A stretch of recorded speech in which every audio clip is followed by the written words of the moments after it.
Hello everyone, and welcome back to WolfQuest, The Lost Tales. And we are here with Centauri and Space, who are over by the Slough Pack territory. Now, last time I ended up, in between the episodes here, I ended up looking up a few things. And, so as it turns out, so Ice was playing on challenging, but Scorpio did play on pretty easy, so maybe that's why I've been confused.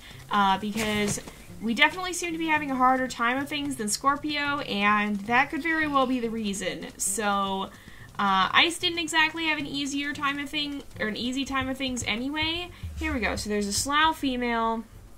Let's go ahead. We're gonna fight. Yeah, she's doing a lot of damage, so I think we might actually be doing less damage because we're playing on challenging and not on pretty easy. It might explain what's going on here. Space, your head. Your head is just filling my screen here. I can't even see the other wolf because you're just right here. I want her to submit, and I don't think she's going to. Oh, there we go, she did. Okay, at the very last second. I'm sorry, for whatever reason, I'm just not over this. Space is not helping. She's just photobombing us, apparently. There we go. So, we defeated the Slough female. I think the other two are both males. Actually, I think in all the territories there's only one female. And that's the dominant female. I think the subordinates are all male. Now, I say that because usually, typical wolf pack structure is a breeding pair and then potentially adult pups or sub-adult pups. Now, most wolves will disperse at 2 to 3 years, but not all do. Some of them sometimes will stay in a pack. Sometimes they'll stay in their birth pack. And so, usually, the structure of a wolf pack will be parents and grown pups. The alpha, beta, omega ranking system that probably a lot of you guys are familiar with was actually based off of captive wolf packs, and the major difference between captive wolf packs and wild wolf packs is that a lot of the time captive wolf packs were made up of a bunch of unrelated wolves that were suddenly thrown together, and they had to sort out a dominance order so that they wouldn't fight, whereas typically when you have a wolf pack like in Yellowstone or whatnot, oh, here's a Slough male, or one of them. But typically, like, the Yellowstone wolf packs will have parents and offspring, and so generally you're not going to see a pup try to overthrow its parent and become the dominant one, because first of all, the dominant pair is usually the breeding pair, and so to overthrow one of the parents, well, the pup will be left without a mate. Because everybody in the pack is related to them. And so that's the whole point of dispersing, is to find wolves that are unrelated, and that's why pack structure ends up shifting and changing so much, because wolves are always out there trying to, basically they have to, if they want to find a mate and reproduce, which the goal of a wild wolf is to pass on its genes pretty much, then they have to go and find someone who's not going to be related to them. And so that's why you don't usually see too many dominant squabbles within a wild pack. Now, there have been some cases where things happen a little differently, most notably in situations where siblings dispersed and then stayed together. There have been some interesting things that have gone on with that, because depending on how the mate situation works out, sometimes they will fight over a mate or whatnot. Oh, here's a Slough male. Okay, so this is the last wolf we need. If we can dominate him, then we're actually going to go and see if we can maybe dominate some of the other wolves, but I don't think we're going to be able to. But that's why that kind of happens the way it does. And so normally you won't see too terribly much dominance fighting unless there's, like, siblings leading a pack, and then sometimes they will squabble to be the alpha or to fight for the right to mate or whatever, because a lot of the times there's competition between who gets to have pups and who doesn't. Oh my goodness, that happened. We're going to leave now. Not what I meant to do. We are going to leave. We're just going to leave. we're gonna get out of here. But yeah, so a lot of the time, there'll be competition over who gets to have pups or not if there's more than one breeding pair, because there's a simple reason for that, and that's that obviously pups take a lot to feed, and they don't really give anything back to the pack until they're fully grown. So if you have a litter of 6 pups, then that's 6 wolves that can't hunt for themselves that you have to feed in addition to the other pack members, versus if you have 12 pups, then you have to be feeding 12 pups, and that's a lot more difficult.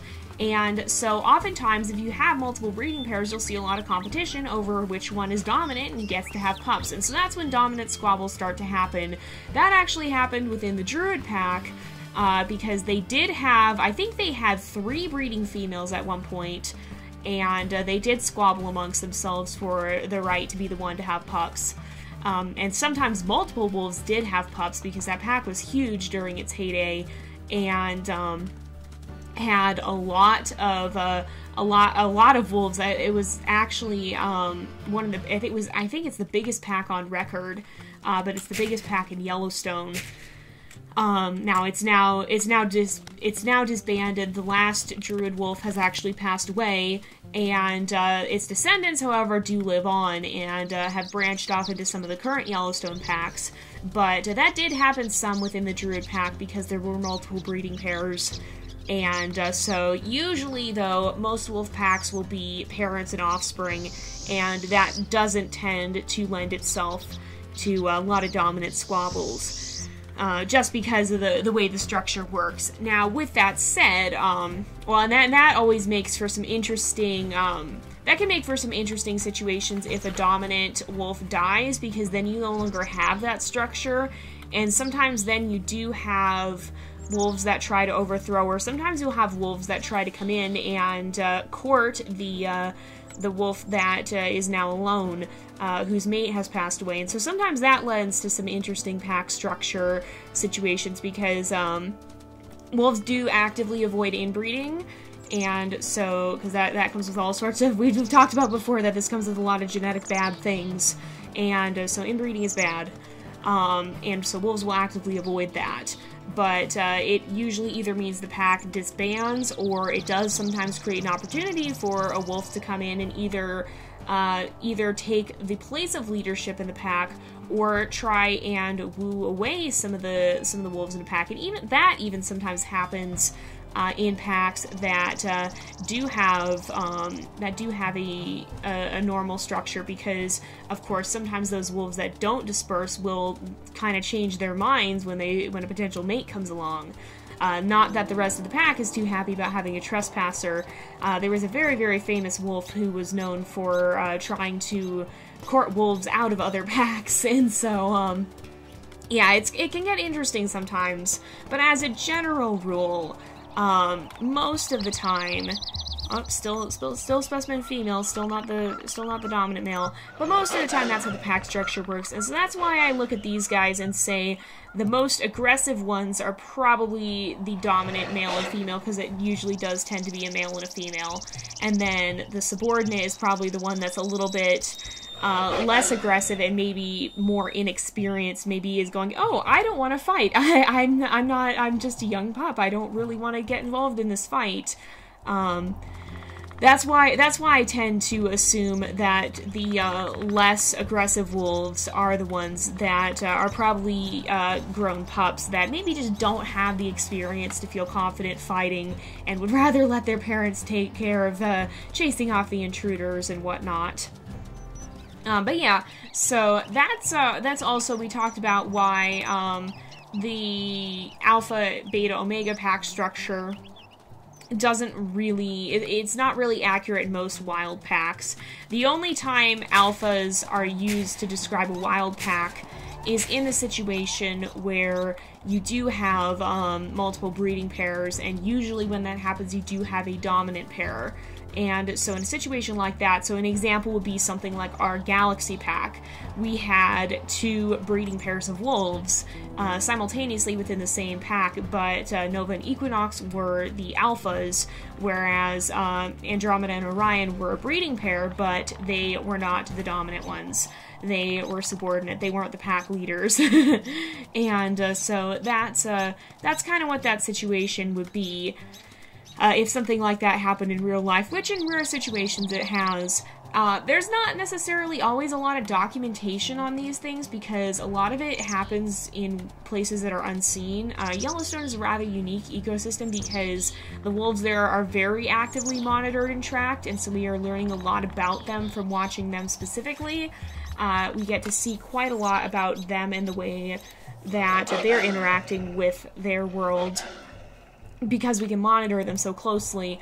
But with that in mind, we've only started doing that relatively recently. In fact, the wolves have only been around for 20-some years in Yellowstone. They were actually completely eradicated prior to that and reintroduced from other areas. And so the wolves in Yellowstone have only been actively monitored for around 20-so years. They were actually reintroduced 2 to 3 years before I was born, so 23-ish years ago.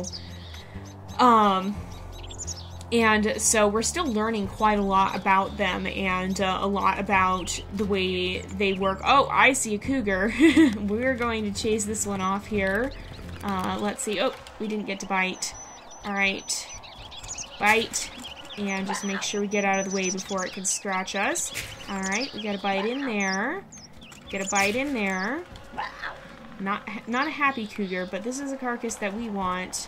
And this is when you will see clashes between wolves and cougars, is when there's something to fight over. Again, it's not something that usually happens. Oh, I got hit a couple of times there. It's not something that usually happens without reason because fighting is very dangerous. And so, like, in the game, there's not, like, unless you're already low health, those getting whacked by a cougar isn't going to do too much except drop your health overall. Okay, maybe this cougar is going to win. We're gonna leave this one alone, I think. Do we kill a hare nearby? We have not. Alright, cougar wins this time. But unless your health is already low, like right now, that's not going to do much harm. But in the wild, you could have, if you get injured like that, then you could end up with it getting infected. Even if you win the fight, you may still end up dying or being, because I mean, even if you're too injured to hunt, you might survive, but you might starve, or you might get an infection, and you might end up not making it in the long run, even if you win the fight. And so, you won't see animals fighting without reason. There's always going to be a purpose for them to fight, whether it be defending territory, defending pups, defending food. There's always going to be a cause for conflict. It doesn't just happen at random, and I feel like what we've seen of the WolfQuest 3 system, it looks like they're going to handle that pretty well.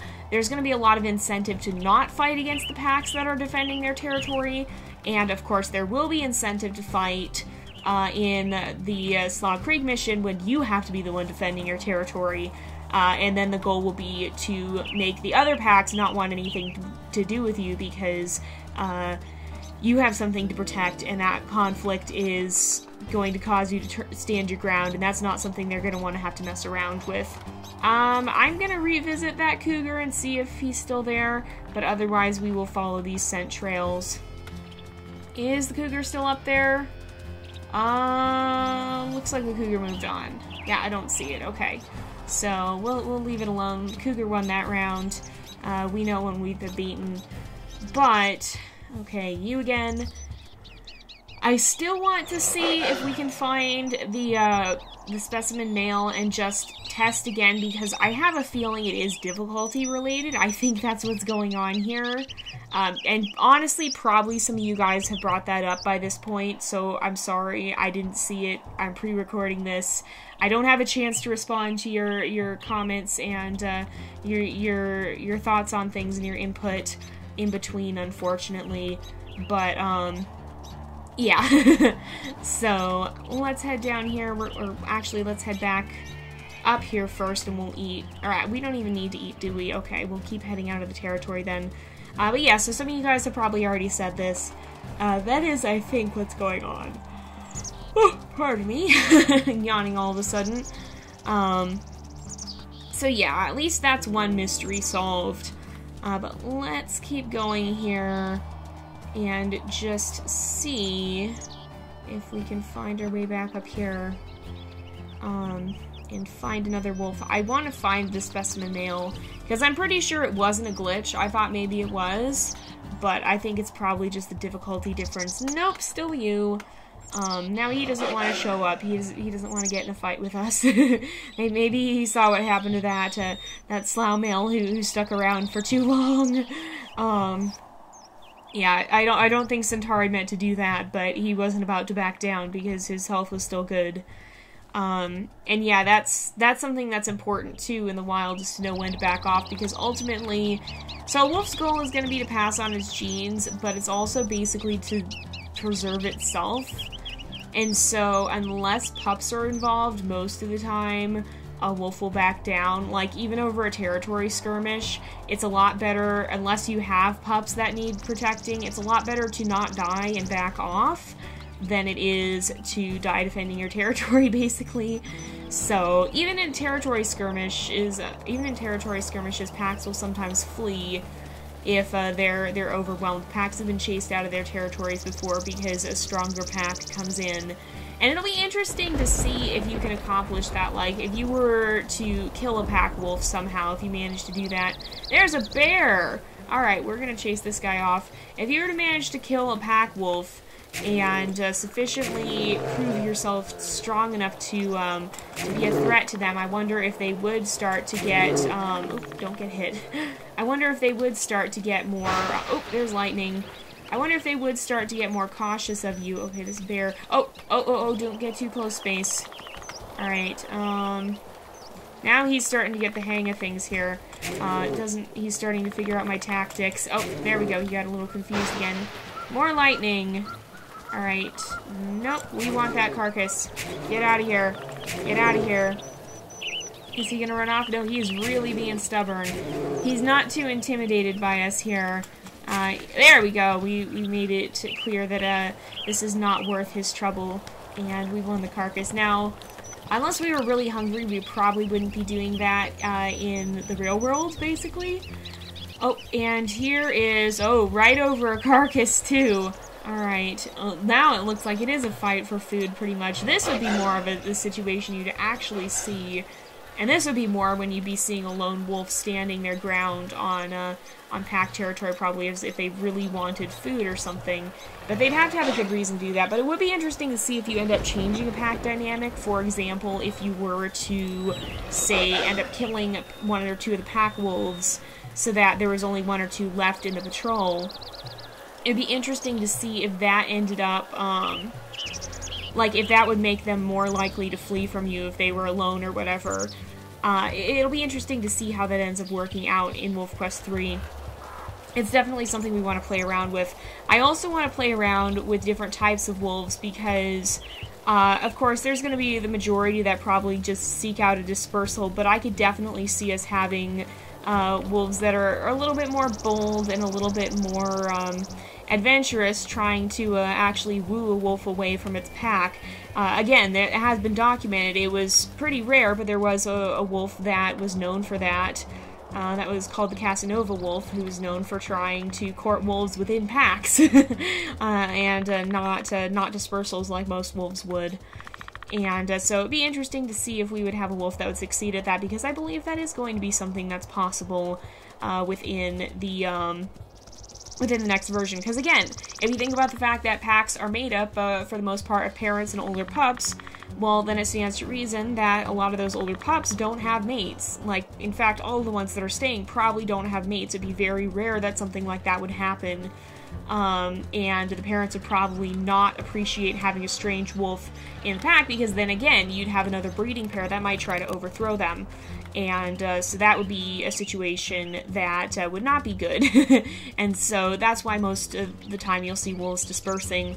But it would be kind of interesting to see if that might be possible. I believe it is something that they've confirmed, and it's definitely a mechanic that I want to mess around with a little bit. And I even have some wolves in mind that I think would probably try to pull a stunt like that. But anyway, it looks like it's actually about time to wrap up the episode, so we did manage to complete the minimum of the challenge. We've met all of the wolves in all of the territories at least once, and so we'll get neutral outcome for this, but since we did manage to dominate all of them, we are not going to actually get a reward for this. We'll be staying at a neutral outcome, and we'll have to try with some of the others to see if we can continue earning some of those rewards and not incurring the consequences. But for now, we're going to go ahead and wrap up this episode here for today. So thank you guys so much for watching. I hope you've enjoyed the episode. Don't forget to like and subscribe, and I will see you guys next time. But until then, this is Jay, over and out.